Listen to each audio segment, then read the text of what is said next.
코리아 포커스 주간 브리핑입니다. 먼저 코리아 브리핑입니다. 조선중앙통신은 인민군 창건 81돌에 즈음한 인민군 예식이 25일 금수산 태양궁전에서 거행됐다며 김정은 제1비서를 비롯한 지도부와 평양시의 군 및 인민내무군 장병들, 당과 근로단체 간부, 근로자들이 지켜보는 가운데 군대의 분열 행진이 진행됐다고 전했습니다. 이날 예식에서 김락겸 전략 로켓군 사령관은 우리의 대륙간 탄도 미사일들마다에는 날강도 미제의 소굴들이 첫째가는 타격 대상으로 입력되어 있으며 지금 전략 로켓군 장병들의 손은 발사단추 위에 놓여 있다고 언급했습니다. 조국평화통일위원회는 24일 서기국보도 제1033호를 발표하고 최근 절정에 오르고 있는 독수리 남미합동 군사연습의 언론 공개에 담긴 속심을 폭로했습니다. 보도에는 미국과 남측이 내외의 비난과 규탄에도 불구하고 쌍용 운운하는 남미연합 상륙연습을 비롯해 합동해안 양육 군수지원 연습, 비상활주로 이착륙 연습 등을 벌이고 그것을 공개까지 하며 북침전쟁에 열을 올리고 있다며 대화냐 대결이냐, 평화냐 전쟁이냐, 미국과 괴뢰패당은 입장을 분명히 해야 한다고 밝혔습니다. 북의 민족화해협의회는 25일 대변인 담화를 통해 최근 남쪽에서 일어나고 있는 공안 탄압을 비판했습니다. 이번 담화는 인터넷 사이트 우리민족끼리의 불법 해킹에 따른 종북 수사선풍의 남측 각계층이 마녀 사냥, 유신 독재로의 회기로 맞서고 있다고 언급했습니다. 28일 노동신문은 최근 김관진 국방부 장관에게 경고 편지와 함께 밀가루가 담긴 소포가 전달된 것을 두고 이번 사건은 제 죽을 줄도 모르고 불 속에 뛰어드는 분화비처럼 분별 없이 날치는 역도에 대한 민심의 조롱, 항거의 표시라며 외세와 야합하여 민족 머리 위에 핵전쟁의 불구름을 몰아오고 있는 괴뢰호정광들에 대한 마지막 경고라고 처음으로 언급했습니다. 김정은 제1비서와 리설주 부인이 종합적이며 다기능적인 봉사기지 해당 화관에 방문했다고 28일 노동신문이 보도했습니다. 해당 화관을 둘러본 김정은 제1비서는 해당 화관을 돌아보니 모든 것이 만점이라며 특히 설계와 시공을 새세기의 요구에 맞게 정말 잘했다고 대만족을 표시하면서 해당 화관의 설계와 건설 정형을 설계 부문을 비롯한 해당 단위들에게 적극 따라 배워야 한다고 말했습니다. 이어서 남코리아 브리핑입니다. 26일 박근혜 정부는 개성공단에 남아있는 체류 인원 175명 전원 철수를 결정했고 이에 따라 27일 오후 2시 40분 1차 철수로 우리 측 체류 인원 11명이 차량 4대에 나눠 타고 경인선 남북 출입사무소에 도착했습니다. 앞서 25일 통일부는 개성공단 남북 실무회담을 북코리아에 제의하면서 북이 우리 측이 제의하는 당국 간 회담마저 거부한다면 우리로선 중대한 조치를 취하지 않을 수 없다고 발표했으며 이에 북국방위원회 정책국은 26일 우리를 우롱하는 최후통첩식 성명이라며 우리가 먼저 중대 조치를 취할 수 있을 것이라 답변하고 회담을 거부한 바 있습니다. 박근혜 대통령이 5월 초 방미 일정 이후 5월 말이나 6월 초에 중국을 방문할 것으로 알려졌습니다. 청와대는 5월 말 예정된 남중일 정상회담이 불투명해짐에 따라 남중 또는 남일 양국 간 정상회담을 위한 실무 준비에 들어갔으며 박 대통령은 새누리당 의원과의 만찬에서 중국 방문 계획을 밝힌 것으로 전해졌습니다.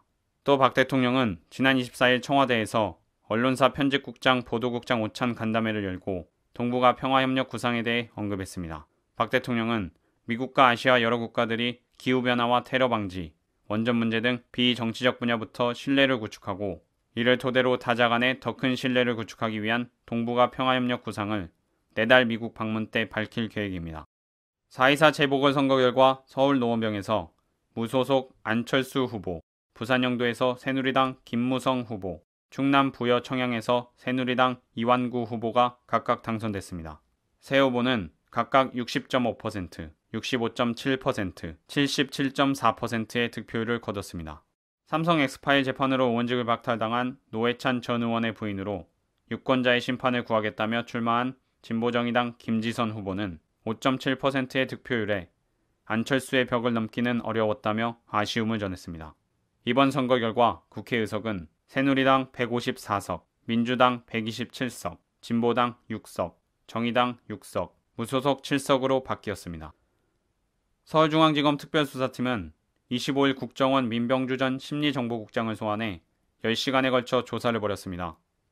국정원은 2011년 11월 국정원 3차장 산하의 대북심리전단을 확대 개편해 심리정보국으로 격상시키고 산하의 안보 1, 2, 3팀을 신설했으며 70여 명 규모의 직원을 운영했던 것으로 알려졌고, 이에 대해 민정국장은 검찰에서 댓글 작업에 관여한 사실을 대체로 인정했으며, 댓글 작업은 인터넷 종북 활동에 대한 대응이었을 뿐 정치나 선거에 개입할 의도는 없었고 개입한 적도 없다고 말한 것으로 전해졌습니다.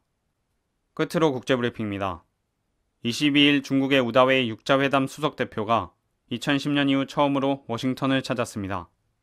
외국 방문이 드문 우 대표가 이번에 워싱턴을 찾아 미국 고위 당국자들과 만나는 이례적인 행보를 보이자 중국이 한 달 이상 지속된 코리아 반도 긴장 상태를 대화 국면으로 전환시키려는 시도에 본격적으로 나선 것이라는 해석이 나오고 있습니다.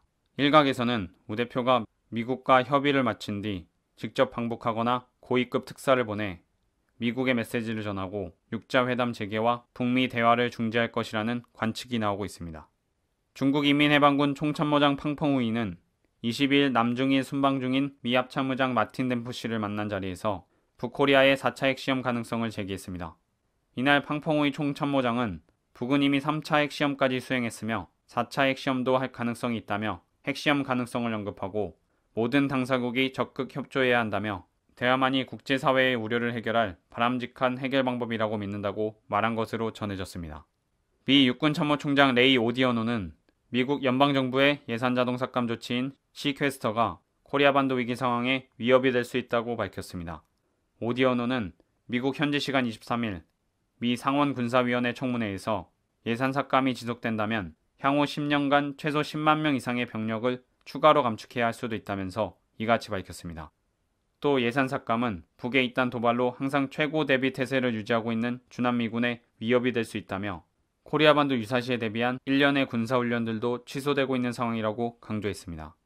지난 25일 스페인 마드리드에서 분노한 사람들과 진보운동 세력 약 2천여 명이 연대 기반을 조직하고 라오이 정부 퇴진을 요구하며 국회를 포위하고 격렬한 시위를 벌였습니다. 이들은 25일 시위와 선언을 통해 정부 퇴진, 1978년 헌법 취소, 투명하고 민주적인 정권 교체, 긴축법안 폐지, 공공부채 지불 중단, 일자리 창출, 전략산업 국유화와 은행, 에너지, 물, 건강, 교육, 환경관리 등 사회 필수 부문에 대한 공공통제를 요구했습니다. 한편 26일 스페인 정부는 새로운 경기회복 개혁안으로 여전히 긴축정책, 대량 삭감 조치를 고수할 것으로 알려졌습니다. 코리아 포커스 주간 브리핑이었습니다.